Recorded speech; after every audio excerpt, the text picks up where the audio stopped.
महाकारुणिक तथागत सम्यक संबुद्ध राजा सम्राट अशोक आणि सम्राट अशोकाने धम्म प्रचार आणि प्रसारासाठी आपल्या संघमित्र आणि इंद्र या दोघांनाही श्रीलंकेसारख्या समुद्रापार जाणाऱ्या रस्त्याने त्यांनी धम्म नेला. तथागतांचा सद्धम्म आणि तथागतांचा श्रमणीय भिक्खू संघ या सर्व रत्नांना मी प्रथमतः अभिवादन करून आजच्या या प्रसंगी आजच्या या भाद्रपद पौर्णिमेनिमित्त 15वी जी प्रवचन मालिका आपल्या विहाराच्या साकेत बुद्ध विहाराच्या मार्फत अविरत चालू आहे.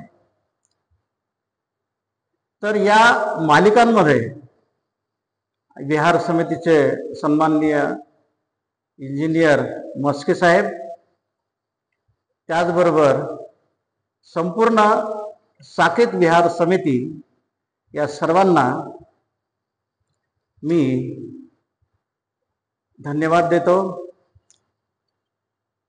आता वातावरण थोडंसं थंड थंड आहे, तरीही ज्याने आपल्या जीवनामध्ये ऊर्जा निर्माण केली त्याचं स्मरण सुद्धा या ठिकाणी व्हायला पाहिजे.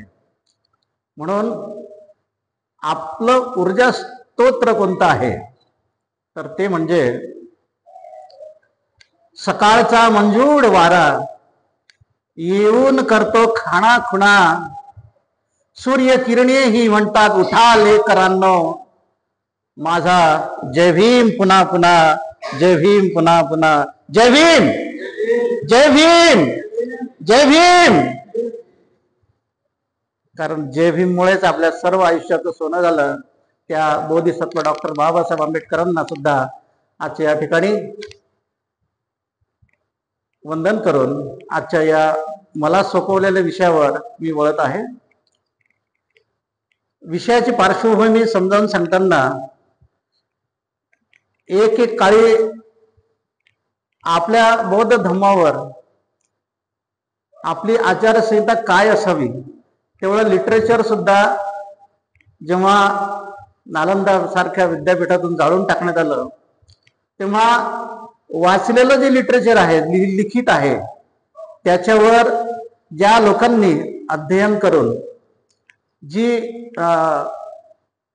लिखित स्वरूपात बौद्ध धम्म आपल्यापर्यंत पोहोचवला त्यापैकी ह्या तथागतांच्या मुखातून निघालेली ही खास गाथा आहे.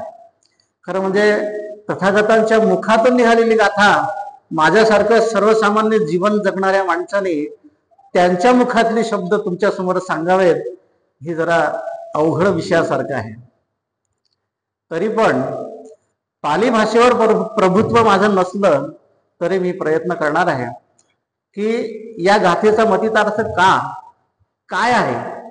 बाबासाहेबांनी या गाथा आपल्या बुद्धाने धम्म, त्यांचा धम्म या ग्रंथामध्ये या गाथेचा उल्लेख का केलेला आहे, महामंगल सूक्त काय आहे, ह्या सगळ्या गोष्टींचा आपण जेव्हा विचार करतो तर तेव्हा याची पार्श्वभूमी लक्षात घेताना असं लक्षात येतं की म्यानमार सारख्या देशामध्ये, तो म्यानमार देश संपूर्ण बुद्धिस्ट आहे. जगात टॉप 21 देश संपूर्ण बुद्धमय आहे आणि जगातल्या टॉप 21 देशामध्ये जे बुद्धमय असलेले देश आणि जिथे भगवान बुद्धांचा जन्म झाला, तथागतांचा जन्म झाला, तिथे आपण अल्पसंख्याक झालो. अशा परिस्थितीत आज रोजी विहाराच्या मार्फत का होईना अशा प्रकारची चिकित्सा होणे, त्या धम्मावर मंथन होणं हा अतिशय चांगला विषय मला वाटतो. आणि खरं म्हणजे या समितीसाठी, आपल्या सर्व विहार समितीसाठी सर्वांनी जोरदार एकदा त्यांच्यासाठी टाळ्या वाजवायला पाहिजे. कारण की बाबासाहेब म्हणतात की आपला उद्धार आपणच केला पाहिजे. तुमचा उद्धार करायला कोणी रिकामा नाहीये. आपला सन्मान आपणच केला पाहिजे. आत्मसन्मान जागृत ठेवला पाहिजे. बाबासाहेबांची शिकवण खूप महान आहे. तर म्यानमार सारख्या देशामध्ये भारतातले भिक्खू आपल्याला काय शिकायचं आहे म्हणून म्यानमारला जातात, आणि आपण तरी आपल्या विहारामध्ये 2 वाजता कार्यक्रम घेतो वर्षवासामध्ये. म्यानमारमध्ये मात्र पहाटे 4 वाजता त्यांची वंदना सुरू होते. पहाटे 4 वाजता ते लोक पांढरे शुभ्र वस्त्र परिधान करून विहारामध्ये येतात, आपली श्रद्धा तिथं व्यक्त करतात. आणि ही श्रद्धा व्यक्त करताना आपले भंतीजी त्या भंतीजींसोबत जातात शिकायला, आणि ते भंतीजी त्यांचा एक मूल मंत्र ते म्हणतात, नब्बे रंगे क्यों रबे रंगे क्यों नब्बे रंगे क्यों. आणि असं सायकल तयार होतं की आपले भंतीजी सुद्धा तेच म्हणायला लागतात. आणि असं झाल्यानंतर असे मंत्रमुग्ध होतात की ते तिकडं प्रशिक्षण घेऊन भारतात येतात. भारतात आल्यानंतर विहारातून आपल्या लोकांना सांगायला लागतात, नब्बे रंगे किंवा. पण माझ्यासारखा का बरं माणूस त्यांना विचारतो, भंतीजी हे काय आहे तुम्ही म्हणता ते काय आहे, आम्हाला थोडं समजावून सांगा. तुम्हाला काय त्याचं देणं घेणं नाही, हे भगवान बुद्धाच्या काळातलं आहे, तुम्ही काही त्याच्यावर भाष्य करू नये. भंतीजी एवढंच बोलतात. आणि होतं काय की आपण मूळ जो विषय आहे, मूळ जो गाभा आहे, ज्या विषयाकडे आपल्याला आपल्या उत्थानासाठी बुद्धाचा धम्म आहे, आपल्या उत्थानासाठी बुद्धाची वाणी आहे, आणि ते विसरून जातो. तेव्हा जर आपण त्याचा मतितार्थ समजून घेतला तर त्याला खऱ्या अर्थानं मानव कल्याण कसं होईल, त्याच्यासाठी सद्विवेक बुद्धी लागते. सद्विवेक बुद्धी म्हणजे नेहमी सजग असलेला मेंदू लागतो. तुम्हाला प्रश्न पडले पाहिजेत. अनेकांना अनेक स्वप्न पडतात. तर स्वप्न पडत असताना जो तो दिवसभर विचार करतो ते त्याच्या रात्री स्वप्नात येतं. आणि त्या स्वप्नासारखं असाच एक देवता, असं म्हणतात, बहुदेवा मनुसाचं मंगलानि अचिंतयु आपद्गमाना सुत्थानं गृही मंगलमोत्तमं. भगवान बुद्धाच्या काळामध्ये ह्या अनेक वग्ग आहेत. त्या 6 वग्गांमध्ये हे 3ऱ्या नंबरचं वग्ग आहे. आणि या वग्गामधून असं एक देवता येते असं सांगण्यात येतं की अशी देवता येते रात्रीच्या 4थ्या प्रहरी. ही देवता भगवान बुद्धांकडे येते आणि ती देवता भगवान बुद्धांकडे खुशाली खयाल सगळ्या गोष्टी विचारून आसनस्थ होते आणि भगवंतांना एक प्रश्न विचारते.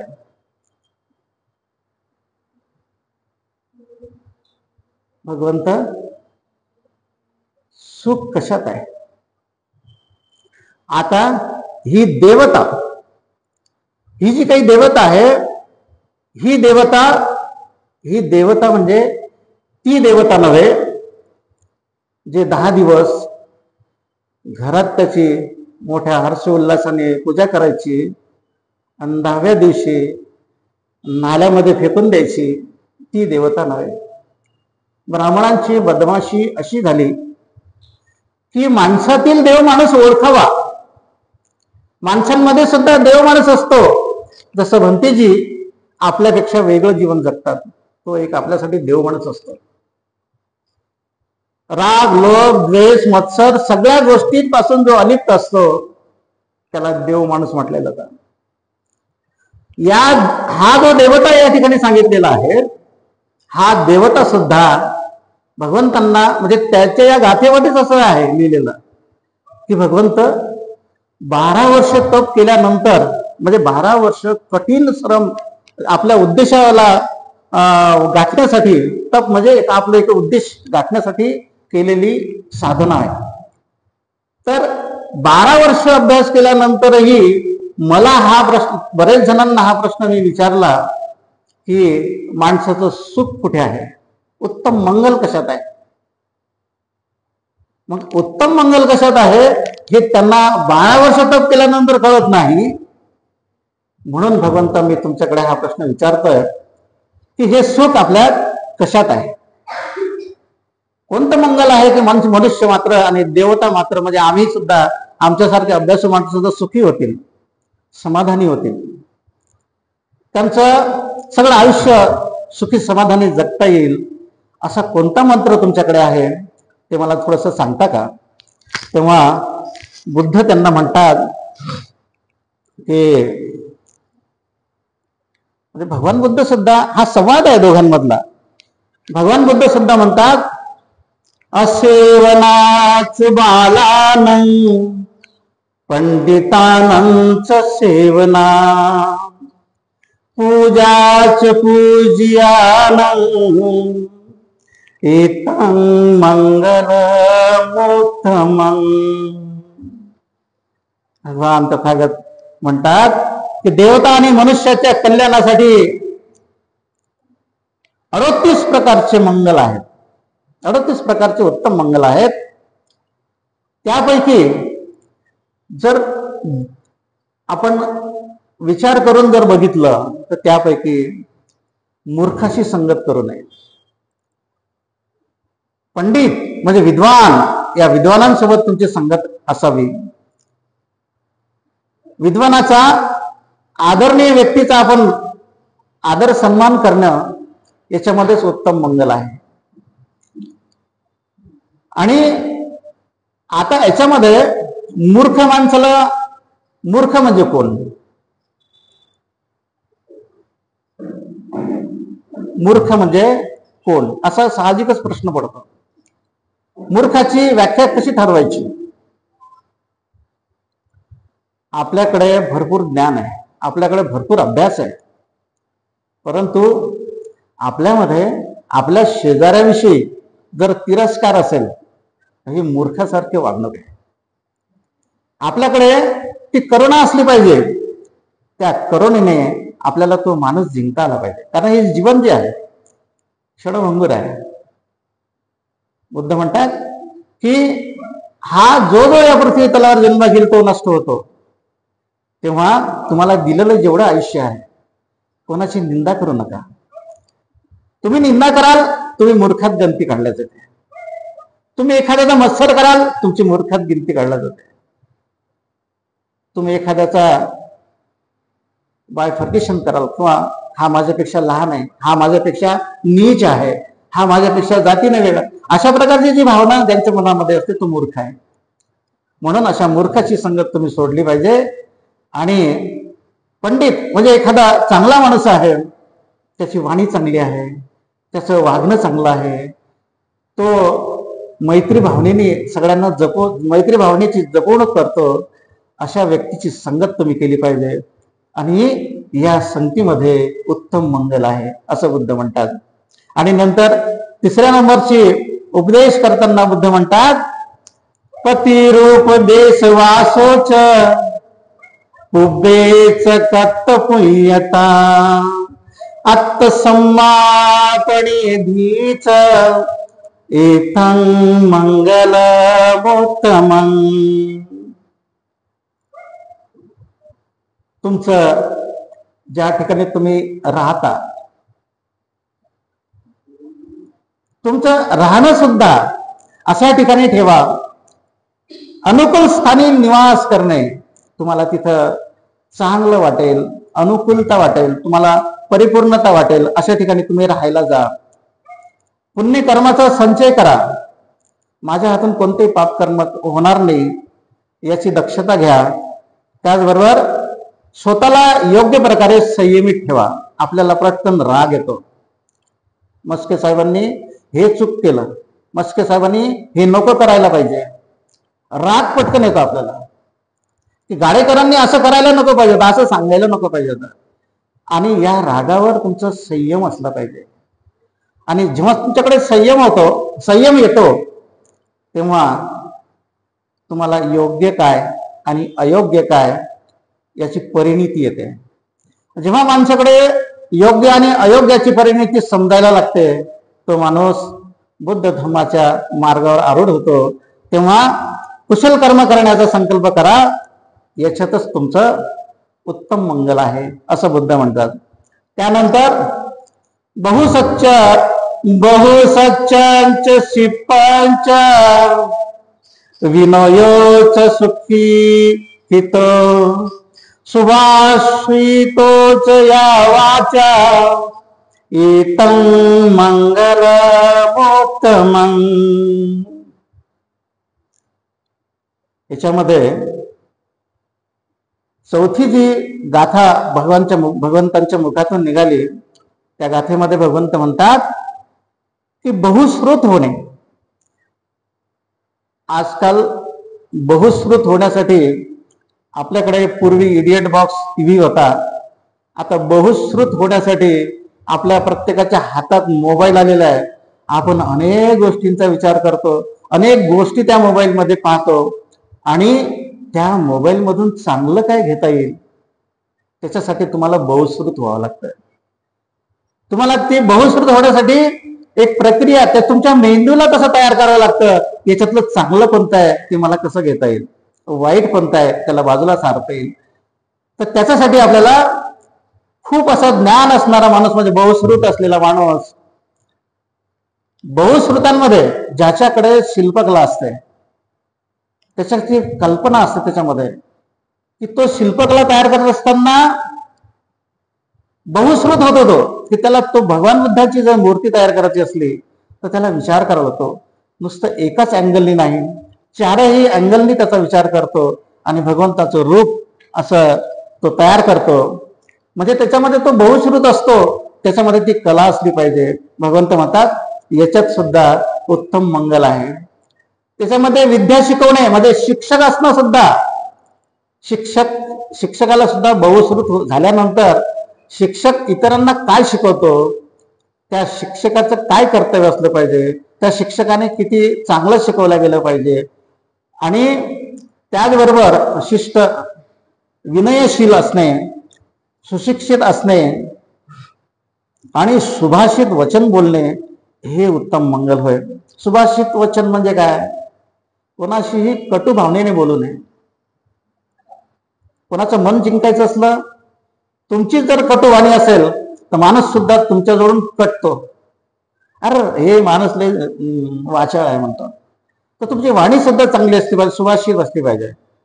त्या वाणीने तुम्हाला माणसं जिंकता आले पाहिजे. आम्ही आज बोलतो जग बुद्धमय करूया, आणि तुमची वाणी जर चांगली नसेल, तुम्ही माणूसच तुम्ही बुद्धमय करू शकत नाही. एखादा जग बुद्धमय करायला तुम्हाला किती कष्ट करावे लागतील याचा विचार सुद्धा आपण प्रत्येकाने केला पाहिजे. भगवान बुद्धाचे हे विचार तेव्हाचे आहेत, पण आज रोजी सुद्धा त्याला तितकंच महत्व आहे की तुमची वाणी सुद्धा सुभाषित वचन बोलणे याच तुमचं उत्तम मंगल आहे. असं हे 4थ्या नंबरचं हे महामंगल सत्तामध्ये बुद्धांनी सांगितलेलं आहे. आता 5व्या नंबरची अतिशय महत्वाची याच्यामध्ये सांगितले. लोक म्हणतात की बुद्धाचा धम्म जो आहे स्वतःसाठी आहे. बरोबर आहे, स्वतःसाठी आहे, स्वतःच्या कल्याणासाठी आहे. परंतु त्याच्यामध्ये कोणाकोणाचं संगोपन तुम्हाला करता आलं पाहिजे, म्हणून त्याच्यात हे 5व्या नंबरची भगवंत गाथा म्हणताना बोलतात, माता पितू पठानं पुत्तदारस्य संग हो अनाकुलाच कंपत्ता एतं मंगलमोत्तमं. अतिशय सुंदर वाणी बुद्धांची यातून निघाली. बुद्ध म्हणतात माता पित्याची सेवा करा. आपल्या बायकोवर प्रेम करा, आपल्या बायकोची सेवा, त्यांची सुद्धा तुम्हाला बायकोचं सुद्धा मन जिंका. बायको पोरांचं पालन पोषण करण्यात तुम्ही सक्षम व्हा आणि पापरहित कर्म करणे याच्यातच तुमचं उत्तम मंगल आहे. काय सुंदर आहे की आपल्याबरोबरच आपल्या कुटुंबाची सुद्धा काळजी बुद्ध त्या काळापासून सांगतात, 2500 वर्षापासून. आजही भगवान बुद्धांच्या विनयामध्ये एखादा भंतीजी म्हातारा झाला तर त्याची शुश्रूषा करण्यासाठी, कारण त्यांच्याकडनं उठणं बसणं होत नाही, आंघोळ होत नाही त्या भंतीजींची, तेव्हा अशा परिस्थितीमध्ये त्या भंतीजींची सेवा करण्यासाठी त्याच वयाचा किंबहुना त्याच्यापेक्षा थोड्या कमी वयाच्या भंतीजींनी त्यांची सेवा करावी. पितृ समान ते भंतीजी असतात, मातृ समान ते भंतीजी असतात. त्या भंतीजींनीच त्यांची भंतीजींची सेवा करावी आणि त्यातून आपलं उत्तम मंगल साध्य करावं, असं भगवान बुद्ध काळात म्हणतात. म्हणजे ती जी देवता होती त्या देवतेसाठी सुद्धा हाच नियम आहे आणि मनुष्य मात्रांसाठी सुद्धा हाच नियम आहे. तेव्हा 5 नंबरची ही गाथा खूप सुंदर आहे. त्यानंतर 6व्या नंबरची जी गाथा आहे, दानंच धम्मचर्याच यात कानंच संगहो अनवज्जानी कम्मानी इतं मंगलमुत्तमं.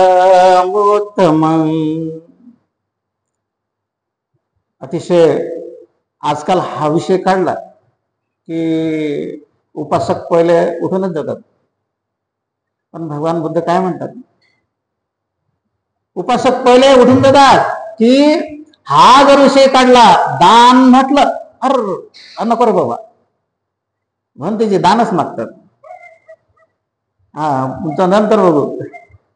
पण भगवान बुद्ध काय म्हणतात, तुमचं मन मस्तिष्क सगळ्या गोष्टी जर तुमच्याकडे संपन्न असतील, ज्याप्रमाणे सम्राट अशोकाने त्याची अख्खी प्रॉपर्टी धम्मासाठी दान केली, तुमचं मन मस्तिष्क जेव्हा सुदृढ होतं तेव्हा दान पारमिता तुमच्यामध्ये तयार झाली पाहिजे. त्याला काय गरज होती सम्राट अशोकाला एवढं प्रॉपर्टी कमावलेली लोकांना दान करायची, परंतु त्यांच्यामध्ये तेवढा विनयशीलता तयार झाली होती आणि ते दानासाठी तयार झाले. आपण सुद्धा दानासाठी भगवान बुद्ध या 6व्या गाथेमध्ये म्हणतात की दान देणे. मग ते दान कोणत्या स्वरूपाचं असलं पाहिजे? तुमचं शारीरिक दान असतं, तुम्ही विहारात येऊन झाडझूड केली तरी तुमचं शारीरिक दान आहे. तुम्ही तुमची जी बोलणं आहे चांगल्या प्रकारचं तुम्ही माणसं जोडू शकतात, या वाचेने तुम्ही माणसं जोडू शकतात, हे सुद्धा तुमचं एक, मी सुद्धा आता बोलतोय हे थोडंफार मी दानच करतोय असं मला वैयक्तिक वाटतंय. असं हे दानाचे प्रकार आहे. दान म्हणजे आर्थिकच दान असं काही नाही आहे, दानाचे अनेक प्रकार आहेत. आणि मनाने धम्माचं आचरण करणे, बघा, धम्माचं आचरण करणे, आपल्या आप्तमित्रांचा आदर करणे आणि निर्दोष कार्य करीत राहणे हे उत्तम मंगल होय, भगवान बुद्ध म्हणतात. आणि त्यानंतरची 7वी जी गाथा आहे, हे बरेच जणांना पाठ आहे आणि हे गाथा बहुतांश ठिकाणी बोलल्या पण जाते. आरती वीरती पापा मज्जपानाच संयम अपमादोच धम्मेसो इतं मंगलमुत्तमं.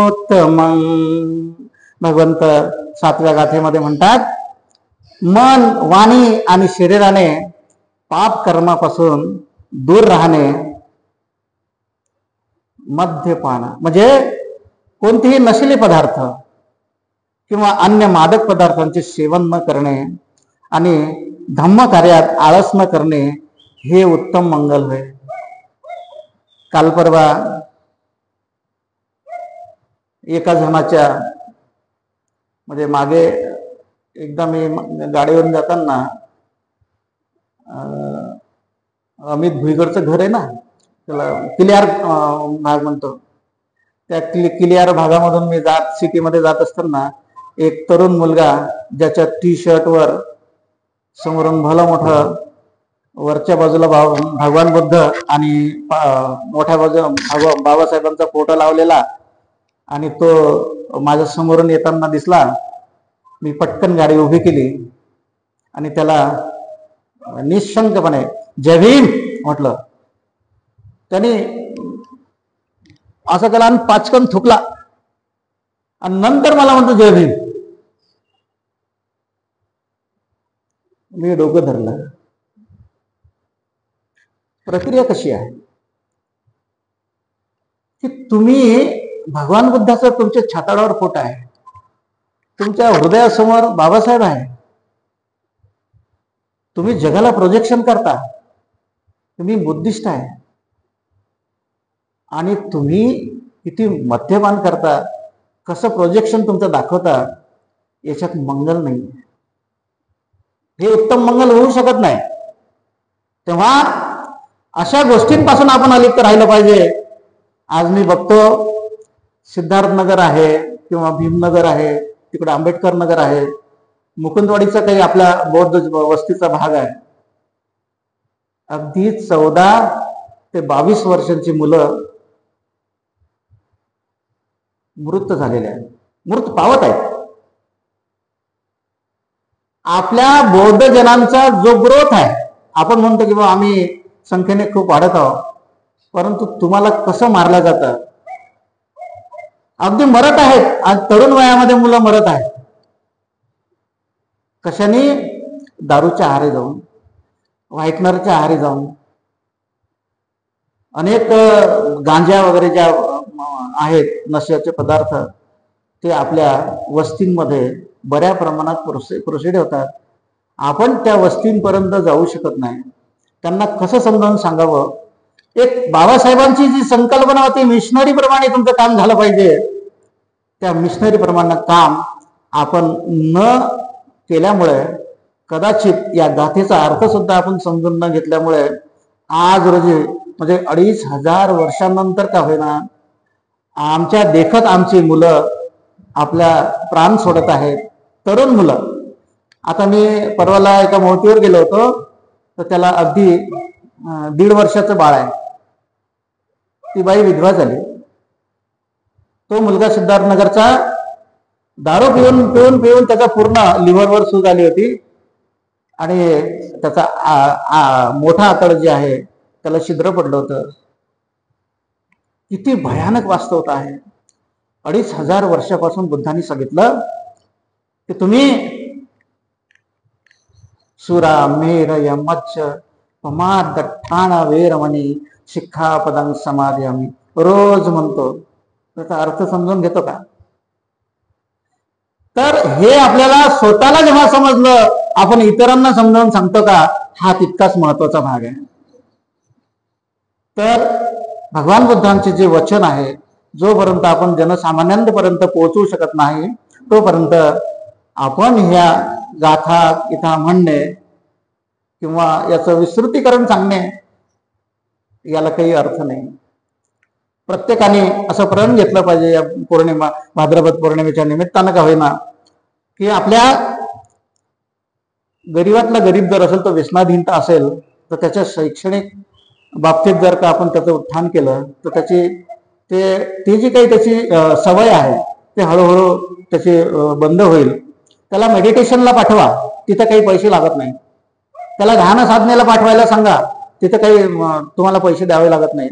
आणि ज्यांच्याकडे ते पैसेच नाहीत, दारोडा खूप आहे, त्याचं भाडं तुम्ही भरा, त्याला भाड्याला पैसे द्या सर्वांनी म्हणून, त्याला तिथं पाठवा. निदान त्याला 10 दिवस का होईना त्याची ती सवय मोडल्या गेली पाहिजे. अशी एक प्रक्रिया आपण या ठिकाणी राबवूया. तर या गाथेमध्ये उत्तम मंगल कशाचं आहे, तर तुम्ही हे याच्यामध्ये दुसरा एक सगळ्यात महत्वाचा अपमादव म्हणजे अहंकार. जेव्हा हे मादक पदार्थ आपण सेवन करतो, तेव्हा प्रमाद निर्माण होतो, अहंकार निर्माण होतो.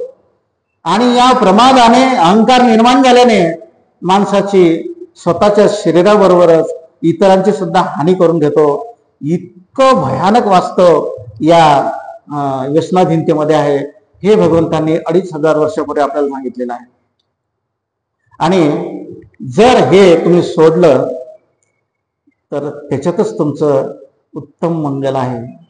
आणि ही प्रक्रिया तो जो देवता मानलेला माणूस आहे त्याला सुद्धा लागू आहे, की तू सांगताना असं सांग, उत्तम मंगल कशात आहे हे लोकांना सांग. की मादक पदार्थांचं सेवन करू नये. आणि उपासकांसाठी सुद्धा ते सांगणं आहे, उपासकांनी सुद्धा या गोष्टीपासून अलिप्त राहिलं पाहिजे.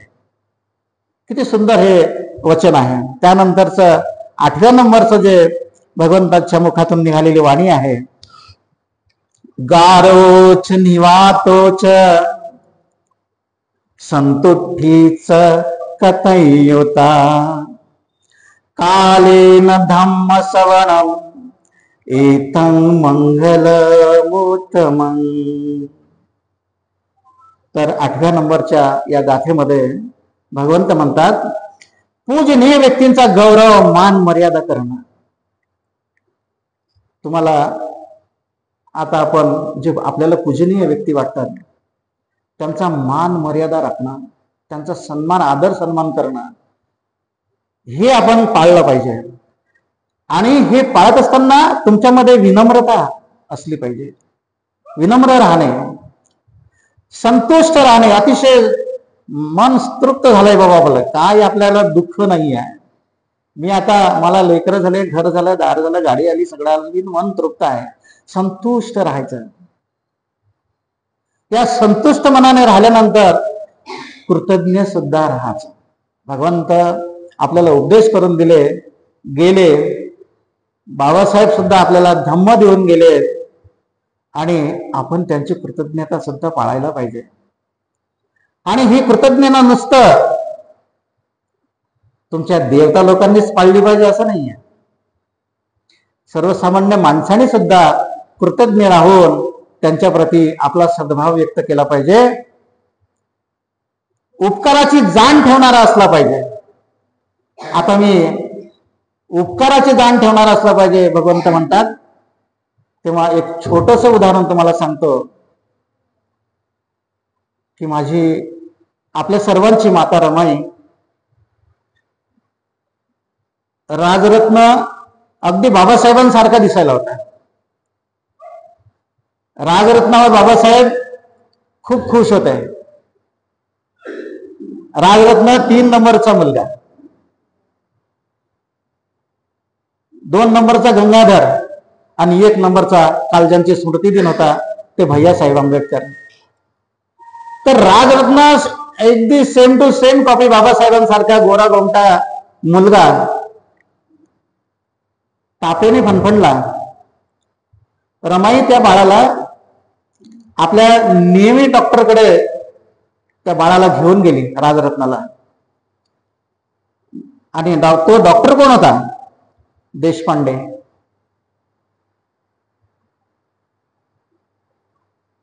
रमाईची म्हणजे बाबासाहेबांची जी आत्या होती ती म्हणे, अगर रमा या बाळाला दिवसभराचा ताप आहे, त्या डॉक्टरकडे या बाळाला घेऊन जा.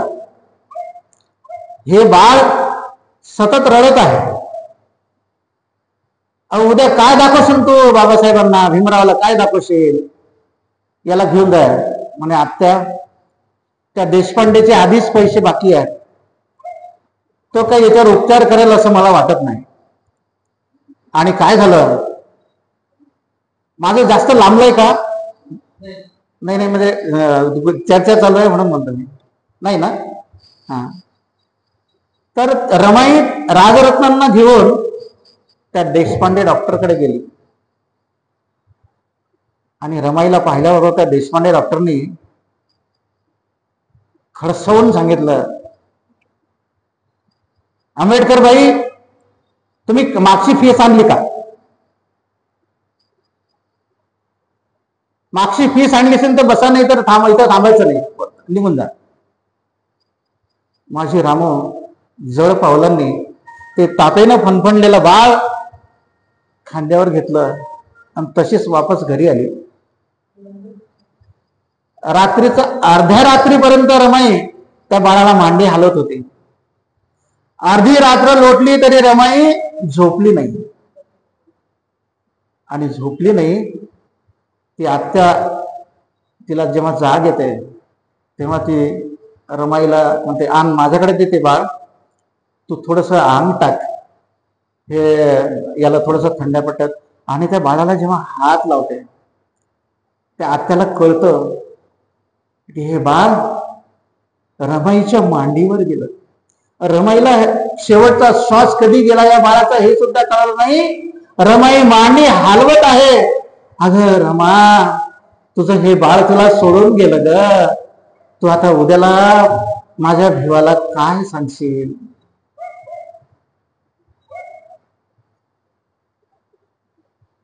ज्या राजरत्नांकडून माझ्या रमाईने एवढ्या अपेक्षा ठेवल्या होत्या, जेवढ्या स्वप्न पाहिले होते, राजरत्न किंवा राजबिंडा होता, तो राजबिंडा राजरत्न माझ्या रमाईच्या मांडीवर मृत कधी झाला हे त्या आईला सुद्धा कळलं नाही. अशा परिस्थितीमध्ये हे जे काही माझ्या बाबासाहेबांनी तुम्हाला आपले लेकरं गमावून 14 ऑक्टोबरला दीक्षा दिली आणि दीक्षा देत असताना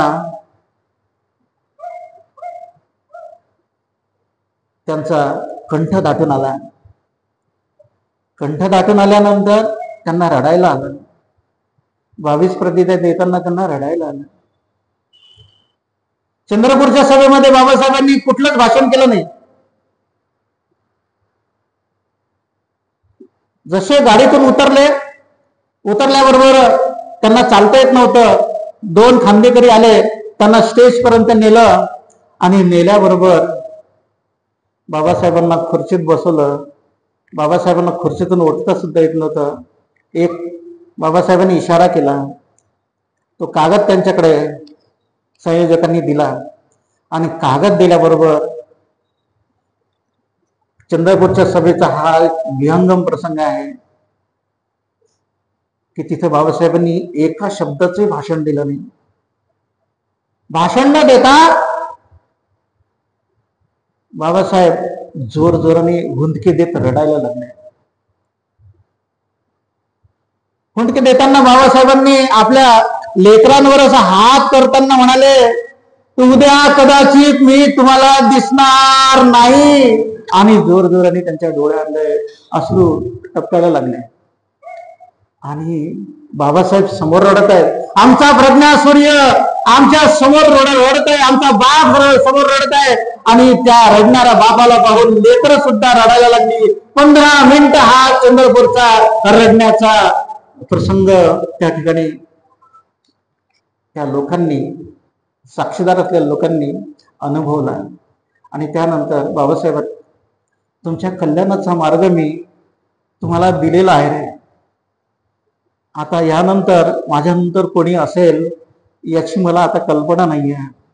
मला भीती वाटते की माझा हा एवढा धम्माचा गाडा मी इथपर्यंत आणला, पुढे याला कोणी नेते की काय, कोणी त्याला मागे तर येऊ देऊ नका, असं बाबासाहेबांनी खंतवून सांगितलं.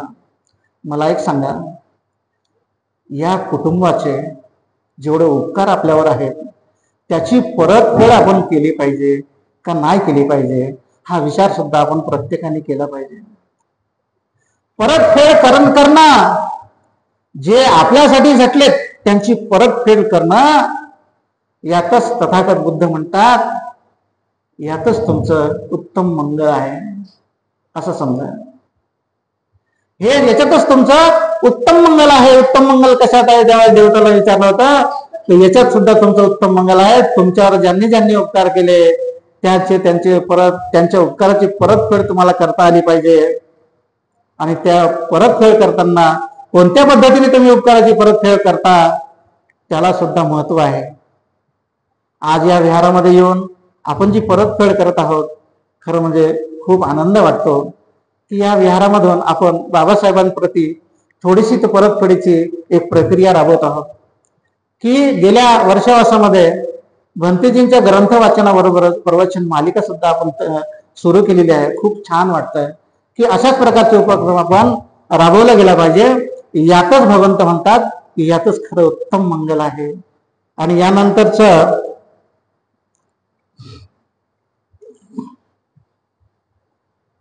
9व्या नंबरची जी भगवंतांची वाणी आहे, खंतीच स्वच्छ सता समनानंच दर्शनं कालेन धम्म साकच्छा एतं मंगलमुत्तमं. आणखी मंगल त्या देवताला सांगताना बुद्ध म्हणतात की आणखी मंगल कशात आहे? ते क्षमाशील राहणे. एखादा रागवला म्हणून त्याला आपणही रागवायचं आणि वाद वाढवायचा, त्यापेक्षा स्वतः जर क्षमाशील असलं तर तो भांडणच करत नाही. हा एक सृष्टीचा आहे, म्हणजे नैसर्गिक नियम आहे. तेव्हा क्षमाशील राहणे, गुरुजनांच्या आदेशाचे पालन करणे, भिक्षू आणि श्रमणांचे दर्शन करणे आणि उचित समयी वेळोवेळी धम्मचर्चा करणे हे उत्तम मंगल होय. खरं म्हणजे हा खूप सुंदर असा संदेश भगवंतांनी त्या काळी दिलाय. आज आम्ही या विहाराच्या मार्फत का होईना धम्मावर चर्चा करतो. उचित समय, तुम्हाला जेव्हा जेव्हा वेळ मिळेल तेव्हा तेव्हा तुम्ही धम्मावर चर्चा केली पाहिजे. तुम्हाला इतर चर्चा करायला वेळच मिळत नाही. धम्माविषयी कशी चर्चा करायला लागली तुम्ही की तुम्हाला इतर भानगडीत पडायची गरजच नाही, तुम्हाला डोक्याला तेवढा त्रासच होत नाही. आणि जर तुम्ही असं केलं तर त्याच्यात तुमचं उत्तम मंगल आहे असं भगवंत 9व्या गाथेमध्ये म्हणतात. आणि 10वी जी गाथा आहे, तपोच ब्रह्मचर्याच आर्य सच्चानदसनं निब्बानं सच्चिक्रियाच एतं मंगलमुत्तमं. तप करणे म्हणजे एखाद्या लक्ष्य प्राप्तीसाठी आपण जो अभ्यास करतो त्याला तप म्हटलं जातं. तप म्हणजे एखाद्या झाडाखाली जाऊन बिलकुल म्हणजे खाणं पिणं सगळं सोडून देणं, भगवंत त्याला मान्य करत नाही. जेव्हा भगवंतांनी खीर पिली, जेव्हा ती खीर प्राशन केली, जगातला पहिला असा वैज्ञानिक आहे भगवंत, की भगवंतांनी जेव्हा ती खीर प्राशन केली, खीर प्राशन केल्याबरोबर पहिली चव त्यांना जिभेला आली. जिभेला आल्यानंतर ती घशातून कुठे गेली, ते कुठे चालली, कोणत्या प्रकारे आता कोणतं ऑर्गन, इंटरनल ऑर्गन कोणता आता प्रवेलित झाला, हे भगवंत सतत पाहत होते. हे ज्ञान त्यांनी विदाऊट डिसेक्शन, म्हणजे आता डॉक्टरी शिकायची असली ना तर तुम्हाला शरीराची शिरपाळ करून तुम्हाला ते शिकावं लागतं. आपला इंटरनल पार्ट कोणत्या ठिकाणी आहे, हृदय कोणत्या ठिकाणी आहे, फुफ्फुस कोणत्या ठिकाणी आहे, ते तुम्हाला कापल्यानंतर त्या डॉक्टरला शिकावं लागतं. पण बुद्ध असे त्या खिरीपासून शिकले की इंटरनल ऑर्गन कोणत्या ठिकाणी कोणता बसलेला आहे हे त्यांनी त्यांचं तप करून अंतर्मनाने जाणलं. आणि त्यांच्या लक्षात आलं की सगळ्या गोष्टींवर उपाय आपलं सम्यक भोजन असलं पाहिजे, आपलं जीवन वेळेवर असलं पाहिजे. आणि आपलं तप म्हणजे आपण जे काही अभ्यासाची तपश्चर्या करतो ती तुमची तपश्चर्या, ते तुमचे कष्ट असतात. आणि त्या तपश्चर्यासाठी लागणारे जे कष्ट असतात ते तुम्ही सहन केले पाहिजे. मग तो अभ्यास असो एखाद्या विद्यार्थ्याचा, खरं म्हणजे हे गाथा आजच्या विद्यार्थ्यांसाठी सुद्धा लागू आहे की तुम्हाला जर तप करायचं, म्हणजे तुम्हाला जर अभ्यास करायचा असेल तर तुम्हाला खूप कष्ट सहन करावे लागतील. तर ते कष्ट सहन करण्याची क्षमता तुमच्यामध्ये आली पाहिजे. आणि हे कष्ट करत असताना तुमची शारीरिक कशी जडणघडण असली पाहिजे. ब्रह्मचर्याचे पालन करणं आणि आर्य सत्य, 4 आर्य सत्य हे जाणून घेणं. प्रत्येक प्राणी दुःखी आहे, या दुःखाचं कारण तृष्णा आहे. आता काय झालं माहिती का, थोडस अधिक समजावून सांगतो. आम्ही यंदाराच्या विहारामध्ये जेव्हा ग्रंथ वाचन चालू होतं, आमचं ग्रंथ वाचन कसं चालू असतं, आम्ही वर्षावासामध्ये ग्रंथ वाचन करतो आणि वर्षावास संपला, भगुने दे सगळं भात शिजतो, भाज्या शिजतात, सगळं भोजन भिजन सगळं सुगंध सुटतो आणि सगळं भोजन झालं, संपला आमचा वर्षावास. आता त्या विहारामध्ये तो सांगणारे जी भंतीजी बरं का, मी म्हणजे साधा सुद्धा माणूस नाही, भंतीजी ग्रंथातलं वाचन करत असताना असं म्हणतात, म्हणजे ते बुद्धाने त्याच्या धम्मामध्ये ग्रंथामध्ये ते लिहिलेलं आहे, क्षुधा हा असा भयंकर रोग आहे. क्षुधा हा असा भयंकर रोग आहे की त्याने लोक त्याकडे पटापट मरत होते. आणि भंतेजी सांगायला लागले क्षुधा हा कदाचित पूर्वी तो मलेरियाने लोक मरत होते माहीत नसल्यामुळे, आता HIV सारखा आजार आहे म्हणे, आणि तसं त्या काळात क्षुधा नावाचा रोग असेल म्हणे, आणि त्या रोगामुळे लोक पटापट मरत होते. मला वाईट वाटलं. मी भंतेजींना थांबवलं. म्हटलं भंतेजी, मला पाली भाषेवर प्रभुत्व नसलं तरी बाबासाहेबांनी हा ग्रंथामध्ये क्षुधा नावाचा जो शब्द टाकला त्याचा वास्तव अर्थ काय नाही, म्हणजे रोग नाहीये, रोग तर आहे बरोबर, पण क्षुधा म्हणजे भूक. साधा सिंपल अर्थ आहे. क्षुधा म्हणजे भूक. माणसाला अनेक प्रकारची भूक, 4-4 बायका करायची भूक, 10-10 घरं बांधायची भूक थांबतच नाही. आता सायकल आहे, उद्या गाडी आहे, नंतर मोटर गाडी आहे, नंतर हेलिकॉप्टर घ्यायचे, मग तर विमान घ्यायचं, थांबतच नाही भूक. तर ही जी भूक आहे हे सर्व नाशाचं कारण आहे. भगवंत म्हणतात की तुम्हाला या क्षुधावर नियंत्रण असलं पाहिजे. या गोष्टी तुम्ही दुःख मुक्तीचा जो मार्ग आहे तो म्हणजे तुमची तृष्णा आहे, आणि ह्या तृष्णा तुमच्या मुठीत असल्या पाहिजे. ही जी मुद्रा आहे भगवंताची, जेव्हा मार्शना त्यांना मारायला आली, पूर्ण तृष्णा मार्शना जेव्हा त्यांना मारायला आले, पूर्ण तृष्णा त्यांनी इथं दाबून ठेवली की मी याच्या बाहेर तुला जाऊ देणार नाही जाऊ देणार. एवढं दृढ निश्चय, एवढा दृढ संकल्प बुद्धाने केला होता की त्या मुद्रेतून त्यांनी मार्शनेला सुद्धा हरवलं. तर तृष्णेवर तुमचा विजय असला पाहिजे. आणि यातच खरं म्हणजे आराष्टांगिक मार्ग जो बुद्धाने सांगितलेला आहे, सम्यक वाचा, सम्यक वाणी, सम्यक काया, सम्यक कर्मांत, सम्यक व्यायाम, हे जे 8 प्रकारचे अष्टांगिक मार्ग बुद्धाने सांगितला, हा जर तुमच्याकडे तुम्ही अंगीकारला तर याच्यातच खरं उत्तम मंगल आहे असं भगवान बुद्ध आपल्या 10व्या गाथेमध्ये म्हणतात. तेव्हा आता 2च गाथा राहिल्या आणि 11वी गाथा अशी म्हणते, पुठ्ठस्सलोक धम्मेहि चित्तं यस्सन्न कंपते अशोकां विरजां क्षेमं एतं मंगलमुत्तमं. म्हणजे 11व्या नंबरची सुद्धा खूप महत्वाची अशी गाथा बुद्धाने सांगितलेली आहे की आपल्या माणसाचा धर्म कोणता असला पाहिजे. माणसाचा धर्म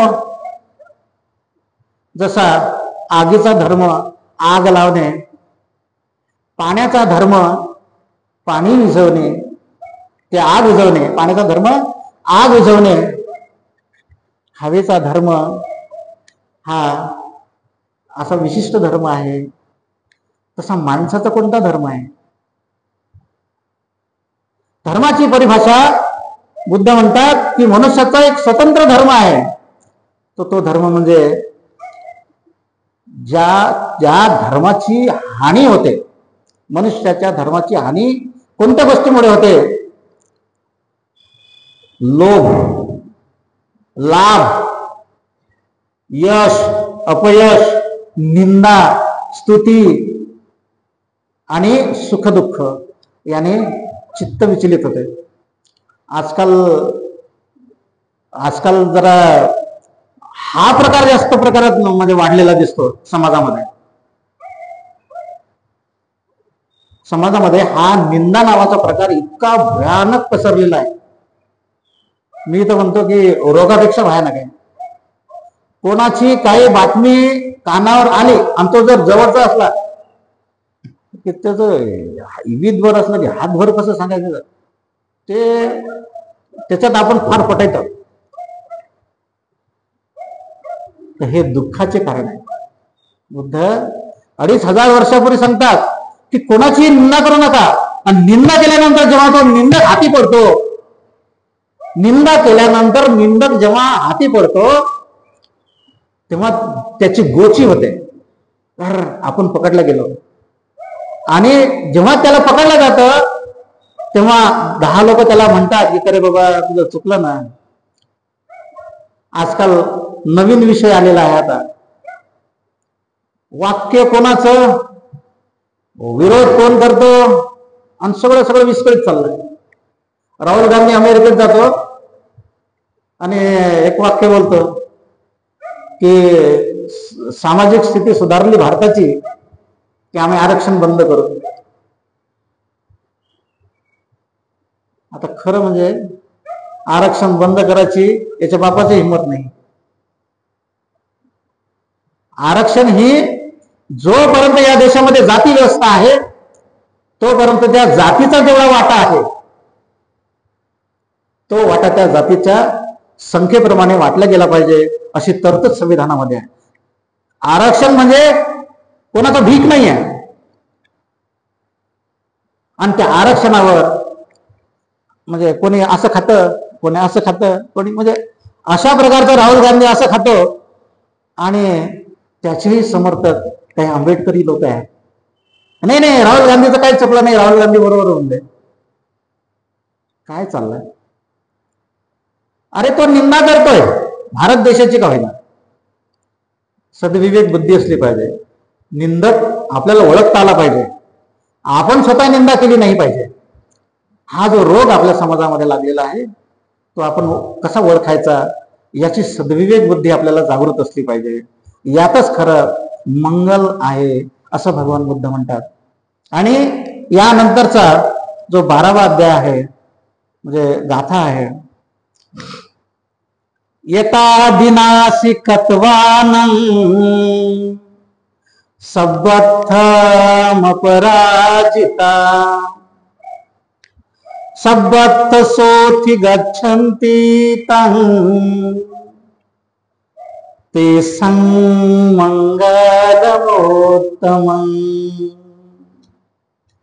हे देवता, अशा प्रकारचं मंगल कार्य केल्यामुळे लोक सदैव विजयी होतात, त्यांचे कल्याण होते. या वचनाचे आचरण मग तो देवता असेल, मनुष्य मात्र असेल, या सर्वांनी जर या वरच्या 11 गाथांचं जर आचरण केलं, या सगळ्यांचं उत्तम मंगल आहे, उत्तम मंगल आहे, उत्तम मंगल आहे. आता सगळ्यात सोप्या भाषेत मी तुम्हाला या मंगल गाथेचा अर्थ अतिशय मराठी भाषेत तुमच्या आमच्या बापाने आपल्याला दिला. त्या बापाने जे आपल्याला सांगितलंय ते अतिशय मराठीत आहे. आणि ते मराठीतलं जे काही या मंगलगाथेविषयी आहे की ह्या गोष्टी जर आपण पाळल्या तर आपलं याच्यात हित आहे. म्हणून मी सर्वांना अशी नम्रतेची विनंती करतो की आपण आपल्या जागेवर उभं राहायचं आहे, कारण हे आपल्या बापाचं वचन आहे. हे आपण सर्वांनी मी म्हणेल माझ्या मागे म्हणायचं आहे. साध्या भाषेत हे वचन आहे महामंगल सूत्राचं, आणि याच्यात सगळा सार या धर्माचा आहे. वाटलं तर छातीला हात ठेवा म्हणजे तुमच्या लक्षात येऊन जाईल. मी ब्रह्मा विष्णू महेश यांना देव मानणार नाही किंवा त्यांची उपासना करणार नाही.